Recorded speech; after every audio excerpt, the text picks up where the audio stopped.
Hello! Welcome to the Study With Me series of Law School Buddy. I have prepared audiobook materials following the syllabus of the Philippine bar exams dedicated to our law school students.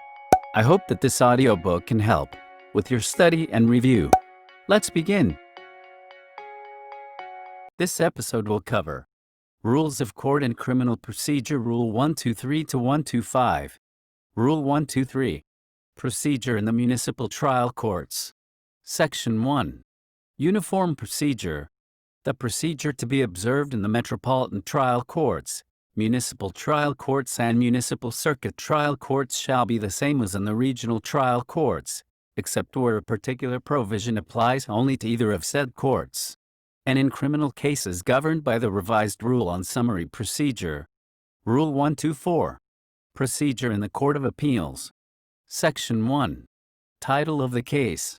In all criminal cases appealed to the Court of Appeals, the party appealing the case shall be called the appellant, and the adverse party the appellee, but the title of the case shall remain as it was in the court of origin.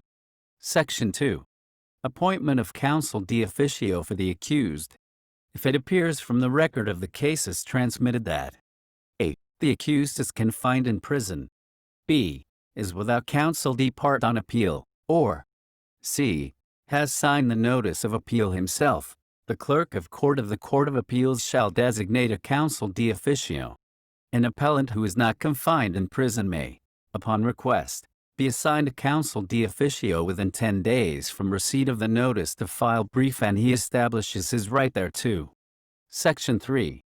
When brief for appellant to be filed, within 30 days from receipt by the appellant or his counsel of the notice from the clerk of court of the Court of Appeals that the evidence, oral and documentary, is already attached to the record, the appellant shall file 7 copies of his brief with the clerk of court, which shall be accompanied by proof of service of 2 copies thereof upon the appellee. Section 4. When brief for appellee to be filed, reply brief of the appellant.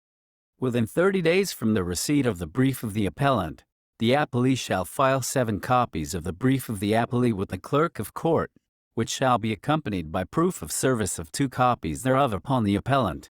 Within 20 days from receipt of the brief of the appellee, the appellant may file a reply brief traversing matters raised in the former but not covered in the brief of the appellant. Section 5. Extension of time for filing briefs. Extension of time for the filing of briefs will not be allowed except for good and sufficient cause, and only if the motion for extension is filed before the expiration of the time sought to be extended. Section 6. Form of briefs. Briefs shall either be printed, encoded or typewritten in double space on the legal size, good quality unglazed paper, 330 mm in length by 216 mm in width. Section 7. Contents of brief. The briefs in criminal cases shall have the same contents as provided in sections 13 and 14 of Rule 44. A certified true copy of the decision or final order appealed from shall be appended to the brief of appellant. Section 8. Dismissal of appeal for abandonment or failure to prosecute. The Court of Appeals may, upon motion of the appellee or motu proprio and with notice to the appellant in either case, dismiss the appeal if the appellant fails to file his brief within the time prescribed by this rule. Except where the appellant is represented by a counsel de oficio. The Court of Appeals may also, upon motion of the appellee or motu proprio, dismiss the appeal if the appellant escapes from prison or confinement, jumps bail or flees to a foreign country during the pendency of the appeal. Section 9. Prompt disposition of appeals. Appeals of accused who are under detention shall be given precedence in their disposition over other appeals. The Court of Appeals shall hear and decide the appeal at the earliest practicable time, with due regard to the rights of the parties. The accused need not be present in court during the hearing of the appeal. Section 10. Judgment not to be reversed or modified except for substantial error. No judgment shall be reversed or modified unless the Court of Appeals, after an examination of the record and of the evidence adduced by the parties, is of the opinion that error was committed which injuriously affected the substantial rights of the appellant. Section 11. Scope of judgment. The Court of Appeals may reverse, affirm, or modify the judgment and increase or reduce the penalty imposed by the trial court, remand the case to the regional trial court for new trial or a trial, or dismiss the case. Section 12. Power to receive evidence.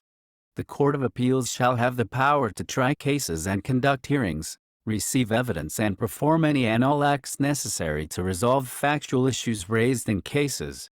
A. Falling within its original jurisdiction. B. Involving claims for damages arising from provisional remedies, or C. Where the court grants a new trial based only on the ground of newly discovered evidence. Section 13. Quorum of the court. Certification or appeal of cases to Supreme Court. 3 justices of the Court of Appeals shall constitute a quorum for the sessions of a division. The unanimous vote of the 3 justices of a division shall be necessary for the pronouncement of a judgment or final resolution, which shall be reached in consultation before the writing of the opinion by a member of the division. In the event that the 3 justices cannot reach a unanimous vote, the presiding justice shall direct the raffle committee of the court to designate 2 additional justices to sit temporarily with them. Forming a special division of 5 members and the concurrence of a majority of such division shall be necessary for the pronouncement of a judgment or final resolution. The designation of such additional justices shall be made strictly by raffle and rotation among all other justices of the Court of Appeals. Whenever the Court of Appeals finds that the penalty of death, reclusion perpetua, or life imprisonment should be imposed in a case, the court, after discussion of the evidence and the law involved, shall render judgment imposing the penalty of death, reclusion perpetua, or life imprisonment as the circumstances warrant. However, it shall refrain from entering the judgment and forthwith certify the case, and elevate the entire record thereof to the Supreme Court for review. Section 14. Motion for new trial. At any time after the appeal from the lower court has been perfected, and before the judgment of the Court of Appeals convicting the appellant becomes final, the latter may move for a new trial on the ground of newly discovered evidence material to his defense. The motion shall conform with the provisions of Section 4, Rule 121. Section 15. Where new trial conducted. When a new trial is granted, the Court of Appeals may conduct a hearing and receive evidence as provided in Section 12 of this rule, or refer the trial to the court of origin. Section 16. Reconsideration. A motion for reconsideration shall be filed within 15 days after from notice of the decision or final order of the Court of Appeals, with copies served upon the adverse party, setting forth the grounds in support thereof.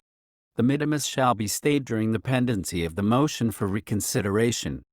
No party shall be allowed a second motion for reconsideration of a judgment or final order. Section 17. Judgment transmitted and filed in trial court.